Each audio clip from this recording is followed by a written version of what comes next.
Okay, bachcha party. So let's read the next question. Question is a constant magnetic field of 1 Tesla is applied in the x greater than 0 region.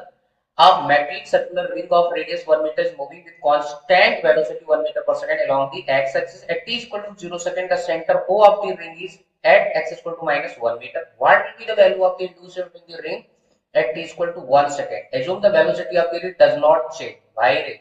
And this question he asked J 2021 option आपको दे रखा है जिसको कह रहे हैं सी है। यही प्यारा क्वेश्चन बेटा, तो सिंपल सा है, कोई बड़ी बात नहीं है। तो देखो आपको यहाँ पे बोला गया है कि जो t इक्वल टू 0 टाइम पे इसका जो सेंटर है that is x equal to minus 1 metre पे, ठीक है।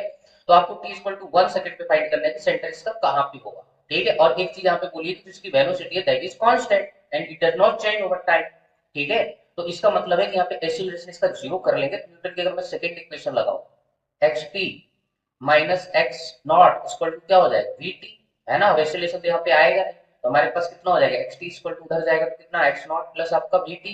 आया समझ, एक्स नॉट मतलब स्टार्टिंग में t इक्वल टू जीरो, किसकी पोजीशन क्या है माइनस वन, प्लस v कितना दे रखा है आपको वन, टाइम की वैल्यू वन, तो आंसर कितना आएगा minus one plus one equal to zero. इसका मतलब ये हुआ कि t equal to one second में इसका जो सेंटर होगा दैट इज एग्जैक्टली कहाँ पे होगा, बाउंड्री पे होगा, यहाँ पे होगा, ठीक है। अब ठीक है, उसी स्टेट पे अपने को यहाँ पे इंड्यूस से निकालना है। तो कुछ मत करो यार, यहाँ पे एरिया वगैरह निकालने की जरूरत नहीं है, कई लोग इसको एरिया से करते हैं तो वो भी ठीक है।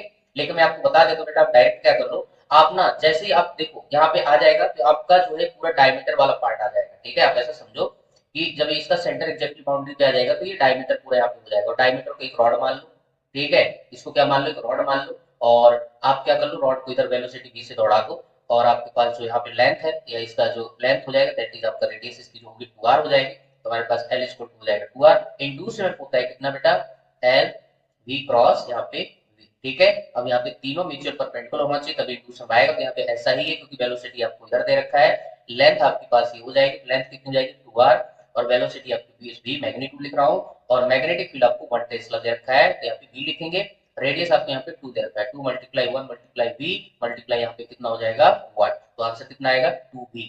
आया समझ में, तो ये हमारे पास क्या आ जाएगा इंड्यूस जब आया, तो बड़े ही सिंपल तरीके से तुम इसको कर सकते हो अगर ये बात मुझे समझ आ जाए, ठीक है। तो इस पर्टिकुलर क्वेश्चन का आंसर हो जाएगा that is first is the correct answer. Okay guys, thank you.